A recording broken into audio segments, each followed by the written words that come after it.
Hello students, good morning. Online class में आपका स्वागत है। देखिए, हम चैप्टर नंबर 4 पढ़ रहे हैं जिसका नाम है प्राणी जगत।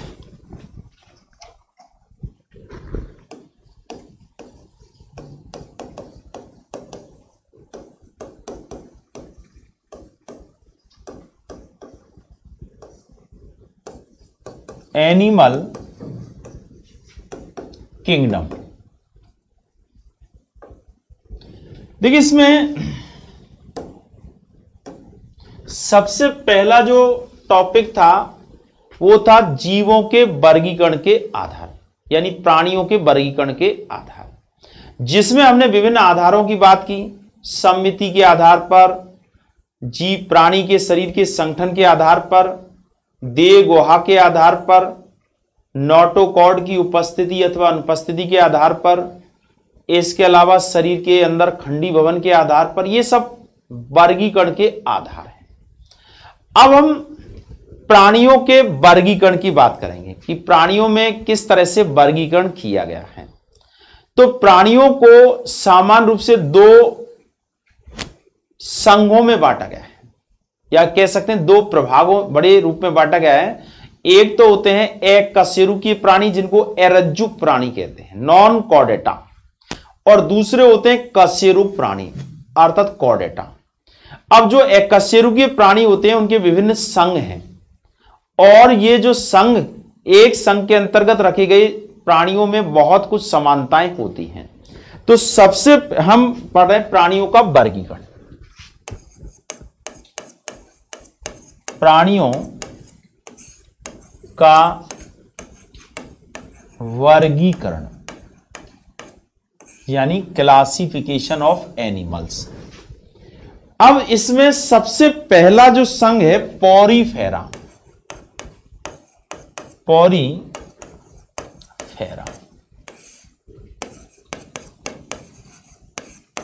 संघ को कहते हैं फाइलम।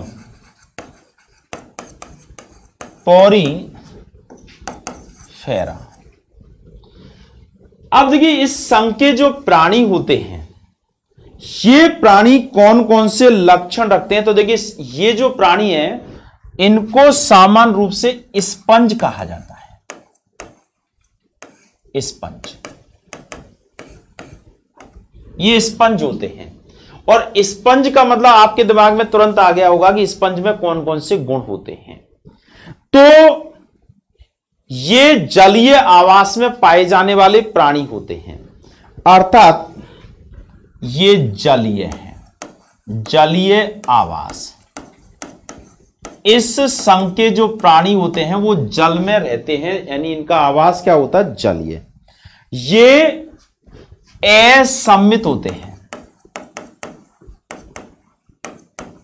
यानी इनके शरीर को स्पष्ट रूप से किसी भी अक्ष से दो समान भागों में विभक्त नहीं किया जा सकता है।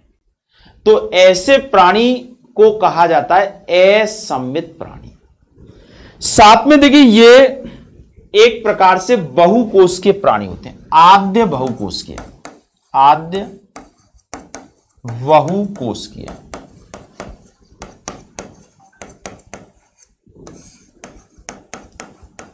यानी इनके अंदर जो प्राइमेटिव शुरुआती जो कोशिकाएं होती हैं, शुरुआती जो बहुकोश के, क्योंकि एक कोश के जीव जो होते हैं वो तो रखे गए हैं प्रोटिस्टा जगत के अंतर्गत।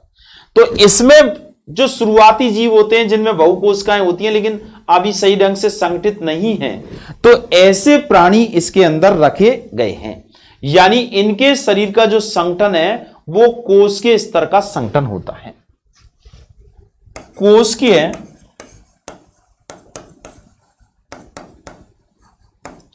स्तर का संगठन।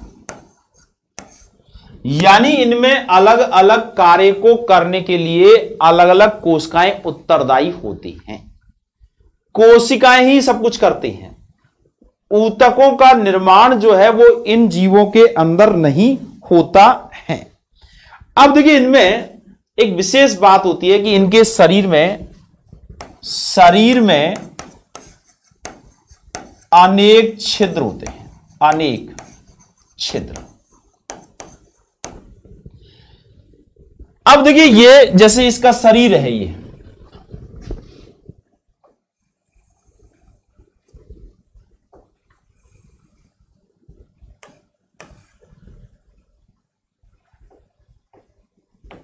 तो इनके शरीर पर बहुत सारे क्या होते हैं, छिद्र होते हैं। स्पंज में भी क्या होता है, छिद्री छिद्र तो होते हैं, ये छिद्र है, छिद्र। इन छिद्रों को ऑस्टिया कहा जाता है, हिंदी में कहते हैं आस्य, आस्य, या इनको ऑस्टिया, ऑस्टिया, ऑस्टिया कहा जाता है। अब इन छिद्रों के द्वारा तो जल अंदर प्रवेश करता है, और एक बड़ा छिद्र होता है, यह भी बड़ा छिद्र है, बड़ा छिद्र, इसे कहा जाता है प्रास्य, या इसको ऑस्कुलम कहते हैं। तो इनकी विशेषता होती है, इनके शरीर में बहुत सारे छिद्र होते हैं। शरीर की या देह भित्ति पर जो छिद्र होते हैं छोटे छोटे, जिनके माध्यम से जल प्रवेश करता है, और जल की धारा के साथ ही उसमें भोजन और गैसें जो श्वसन के लिए आवश्यक हैं, वो सब उसी के माध्यम से प्रवेश करती हैं। और जो बड़ा छिद्र होता है जिसे प्रास्य कहते हैं, ऑस्कुलम कहते हैं, जो ज्यादातर प्राणी के शीर्ष वाले भाग पर होता है, उसमें होकर के जल की धारा चली जाती है, बाहर निकलती है। तो यहां हम कह सकते हैं कि इनके अंदर नलियों के रूप में या इस तरह के छिद्रों से बना हुआ एक तंत्र होता है। अब वो तंत्र भी साइकोन प्रकार का, एस्कोन प्रकार का, ल्यूकोन प्रकार का, यानी इन प्राणियों में भी विविधता पाई जाती है, लेकिन सभी में इस तरह का तंत्र पाया जाता है। इसको कहते हैं जल परिवहन तथा नाल तंत्र, जल परिवहन व नाल तंत्र। तो जल के परिवहन के लिए इनमें नाल तंत्र या नली के रूप में तंत्र के रूप पाया जाता है। ठीक है, तो इनके छोटे छिद्रों को ऑस्टिया कहते हैं और बड़े छिद्र को जो है वो ऑस्कुलम कहते हैं। अब इसमें देखिए, इसको अगर हम इस दूसरे रूप में देखें तो ये इस तरह की संरचना है। इसमें ये छिद्र है, यानी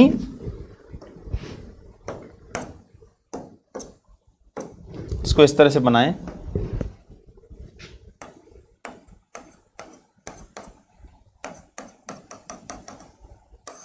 ये छिद्र है, इनमें होकर प्रवेश करता है, ये छिद्र आस्य है ये। अब इसमें यहां ये जो जगह है, ये वाली, इसको कहते हैं स्पंज गुहा, स्पंज गुहा। तो इनके अंदर बहुत सारे छिद्र होते हैं और साथ में इनके अंदर गुहा जो होती है उसको स्पंज गुहा कहते हैं। और इस स्पंज गुहा में इन आस्यों के द्वारा जल की धारा प्रवेश करती है, और प्रवेश करने के बाद उसी में भोज्य पदार्थ भी होते हैं, और वो तीनों चीजें करती हैं। भोजन भी प्रवेश कर रहा है, साथ में श्वसन के लिए उसमें गैस भी उपस्थित है, ऑक्सीजन। साथ में जब इससे बाहर निकलता है जल की धारा, तो उपापचय क्रिया के द्वारा जो उत्सर्जी पदार्थ बनते हैं वो भी बाहर निकाल दिए जाते हैं। तो कह सकते हैं कि इनका जो जल तंत्र है, ये नाल तंत्र, इसके द्वारा पोषण भी प्राप्त किया जा रहा है, श्वसन भी किया जा रहा है, और उत्सर्जन का कार्य भी इसके द्वारा किया जाता है। अब देखिए स्पंज गुहा में यहां ये जो गुहा है, इसमें कोएनोसाइट्स यानी कोशिकाएं होती हैं, जिनको हम कह सकते हैं कोएनोसाइट।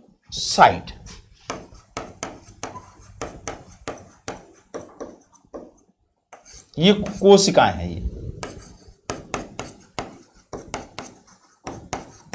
जो स्पंज गुहा के अंदर है। ये इन कोशिकाओं में, इनको कॉलर कोशिका भी कह सकते हैं, कॉलर कोशिकाएं,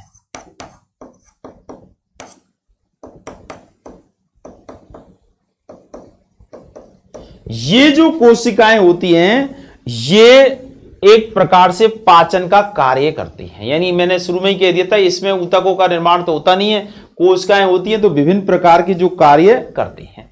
साथ में इनका जो कंकाल है, ये जो देहभित्ति है, कंकाल देहभित्ति पर कंटिकाएं होती हैं, कंटिकाएं उपस्थित। अब ये जो कंटिकाएं हैं ये स्पंजिन प्रोटीन या कैल्शियम कार्बोनेट की बनी होती है, की बनी होती है। अब ये कंकाल क्या होता है, जैसे जीव मर जाता है और मरने के बाद इनका जो शरीर का जो आवरण है या देहभित्ति है वो बनी हुई रहती है, उसमें कंटिकाएं होती हैं। अब ये कंटिकाएं भी विभिन्न प्रकार की होती हैं, एक सिरीय द्विसिरीय, इनमें भी बहुत ज्यादा इनके अंदर पदार्थ जो है वो स्पंजिन नाम का प्रोटीन या फिर कैल्शियम कार्बोनेट इस तरह के पदार्थ होते हैं, तो ये कठोर होती हैं। तो ऐसी स्थिति में क्या होता है कि एक होती है बाथ स्पंज, तो उसमें प्राणी तो मर जाता है लेकिन उसके शरीर का उपयोग जो है नहाते समय मैल छुड़ाने के लिए काम में लाया जाता है, इसलिए इसको नाम रख दिया बाथ स्पंज, स्पंज रख दिया जाता है। अब देखिए इसमें ये प्राणी जो होते हैं वो नर और मादा इनमें अलग अलग जो है ये नहीं होते हैं। अब नर और मादा जब अलग अलग नहीं होते हैं तो ये उभयलिंगी होते हैं, यानी दोनों ही प्रकार के जनन संरचनाएं जो होती हैं वो एक ही शरीर पर स्थित होती हैं, तो इसलिए इसको कहते हैं उभयलिंगाश्रयी। और इसमें शुक्राणु बनते हैं नर भाग में और अंडाणु बनते हैं, दोनों जो है जनन करते हैं। साथ में इसमें अलैंगिक जनन विशेष रूप से होता है। अलैंगिक जनन में क्या होता है, शरीर के किसी भी भाग को यानी अलग कट जाता है तो उसमें कलिकाएं विकसित हो जाती हैं, तो उस कलिकाओं से क्या हो जाता है, एक नया प्राणी जो है वो बन जाता है। इनमें परिवर्धन की क्रिया जो है वो अप्रत्यक्ष रूप से होती है।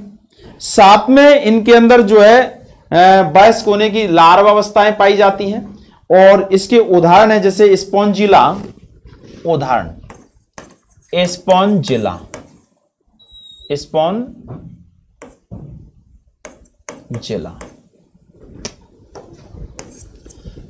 क्योंकि उदाहरण जो है